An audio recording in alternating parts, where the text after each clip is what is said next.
Hey, this is Nathan. I want to clarify something too that I didn't get a chance to clarify in the other video.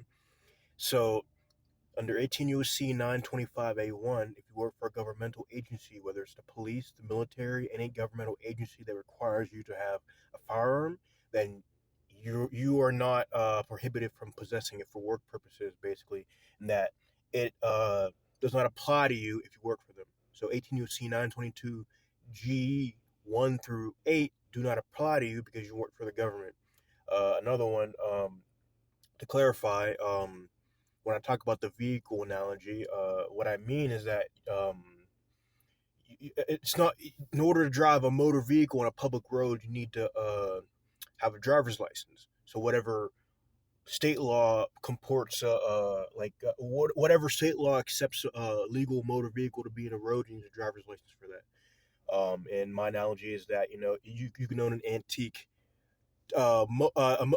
vehicle, say like a 1912 T model fucking Ford from that era, and that's still technically a motor vehicle. It's not a modern vehicle, which you could say that 18 UC 922 G4 only applies to modern ammunition and modern firearms, and does not apply to antique firearms, which is what is legal if it's 1898 or younger. I'm sorry, 1898 or older.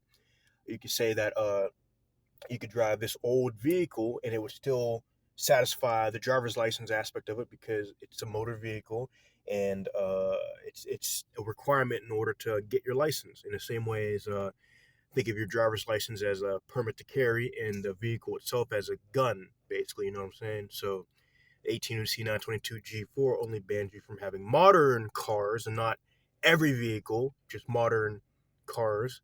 Any other vehicle is fair game.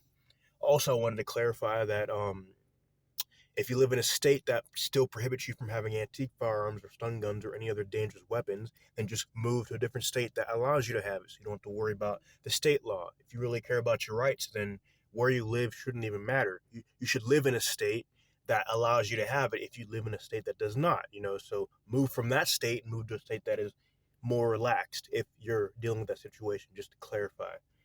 Because if you don't do that, then it's going to be really hard to prove that you have Second Amendment rights unless you literally go to a state that allows you to do it.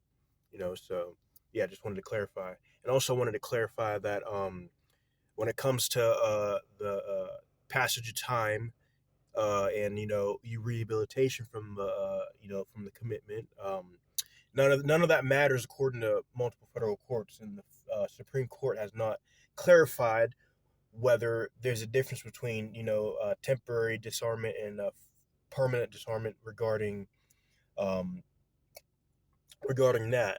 Now they did say you could temporarily disarm somebody temporarily if you're found to be a danger by a court, which could be persuasive in also in this argument also. But like I said, lower courts misapply the standard, and they will say that there's no difference between temporary and permanent, and that it's a de facto permanent ban in their eyes. But like I said, possessing the non-firearms that are protected by the Second Amendment will overcome that burden because you have a protected interest in the Second Amendment by having stun guns and antique firearms and any other weapon that is not a firearm. So just wanted to clarify that just to let people know so they're not confused. Because I know there's state laws that say you can't have it, but if you're in that state, then just go to a different state. You got to use loopholes in order to get your rights back. So that's how you're supposed to do it, and it's unfortunate, but that's just the name of the game right now. So yeah, just wanted to clarify.